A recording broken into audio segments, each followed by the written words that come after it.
Tu avais le pouvoir de payer ou de ne pas payer la redevance télé. Maintenant, tu as juste le pouvoir de la fermer.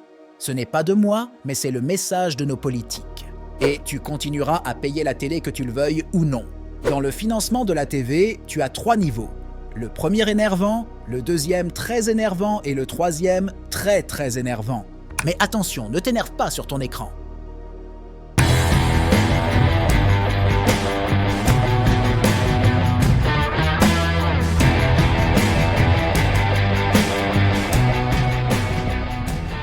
Le premier niveau est dédié à la télévision publique. Pendant des décennies en France, la télévision publique a été financée principalement par la redevance audiovisuelle, un impôt direct payé par les téléspectateurs. Un impôt pour une fois fléché qui permettait d'assurer l'indépendance éditoriale des chaînes publiques vis-à-vis des pressions commerciales. Même si j'ai toujours été perplexe là-dessus, mais admettons, jusqu'en 2022, la redevance générait environ 3 milliards d'euros de revenus. Donc, le téléspectateur finançait la télé publique. Il était le patron, tout du moins dans le principe.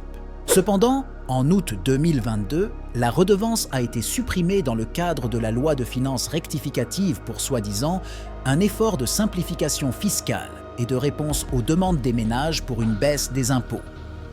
Tu connais déjà l'histoire de la taxe d'habitation? Désormais, les chaînes publiques sont financées par ta TVA. Donc tu n'es plus le patron, mais tu paies quand même et un peu tout le temps. D'où? Comment? Combien? C'est pas tes oignons.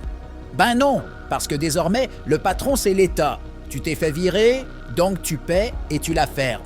L'État a décidé d'allouer une part de la TVA que tu paies tous les jours à la télé publique.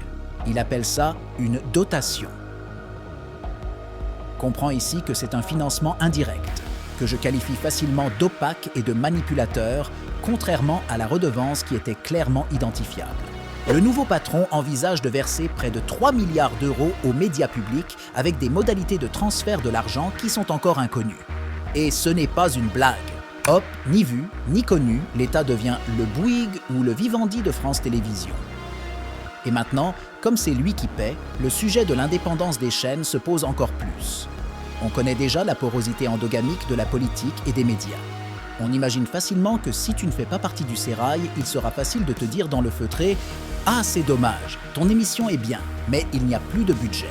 Tiens, un exemple récent et magnifique de septembre 2024. Le boss, l'État, ponctionne sur les recettes de la TV publique pour faire le jubilé des athlètes olympiques sur les Champs-Élysées. Ce n'est toujours pas une blague. On t'enveloppera tout ça dans de pseudo-contrôles indépendants, mais dépendant des personnes nommées par l'État lui-même, et on criera « Quel beau système démocratique !» Et la meilleure blague sera, on le sait déjà, qu'il n'y aura pas pour autant d'émissions de meilleure qualité à la télé publique. D'ailleurs, je commence à parler de la qualité à la télé dans cette autre vidéo, si tu veux y jeter un œil. Donc 3 milliards et tu es officiellement viré, mais toujours payeur. Et le pire, ce n'est même pas ça. Parlons du deuxième niveau, les chaînes privées. Bon, tu sais qu'elles reposent historiquement sur un modèle économique principalement basé sur les revenus publicitaires et les investissements des grands groupes médiatiques propriétaires des chaînes. Tu connais les groupes TF1, Canal, M6, etc.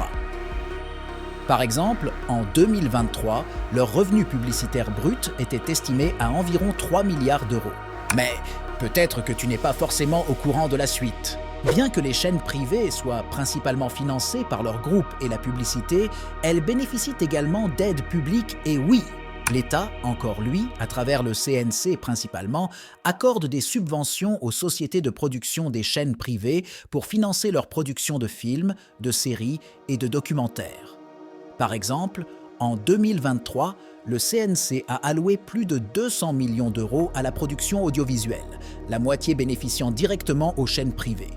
Et tu vas rigoler, l'autre moitié à la télévision publique. Apparemment, presque 6 milliards de publicité et chiffre d'affaires pour le privé et 3 milliards de dotations pour le public, c'est trop juste. Pour être sûr, il faut que tu paies 2 fois. Et voici les chiffres 2023 des subventions versées pour les productions des groupes de chaînes privées. Ça te parle? Et tu finances même des groupes américains. Et pour le fun, les subventions versées à certains programmes télé en 2023. J'aurais pu y mettre des programmes d'années précédentes comme Baron Noir pour Canal, Profilage pour TF1. Mais regarde, tu reconnaîtras peut-être certaines émissions qui ont pris de ton temps de cerveau. Et pour la rigolade, une petite pépite côté public. Je te mets les sources en commentaire. Je te le répète, tous ces chiffres sont en plus du reste. C'est fort de café d'octroyer des aides publiques à des groupes médiatiques privés qui réalisent des dizaines de milliards de chiffres d'affaires. Attends, ce n'est pas fini, il y a le troisième niveau. Ce dernier niveau dont je voulais te parler concerne deux leviers que l'on pourrait appeler des financements indirects. Ils sont encore plus indirects et encore plus difficiles à quantifier. Les crédits d'impôt et des exonérations fiscales, et cumulables aux subventions. Plusieurs dispositifs de crédit d'impôt sont spécifiquement destinés au secteur audiovisuel. Le crédit d'impôt pour la production audiovisuelle, CIPA par exemple, permet aux sociétés de production de bénéficier d'un crédit d'impôt allant jusqu'à 25% des dépenses éligibles pour la production de programmes télévisuels d'une production.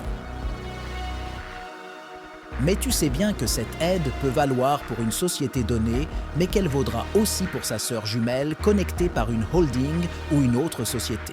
Super Combo! En 2020, le montant total des crédits d'impôt accordés à la production audiovisuelle s'élevait à environ 240 millions d'euros selon le CNC.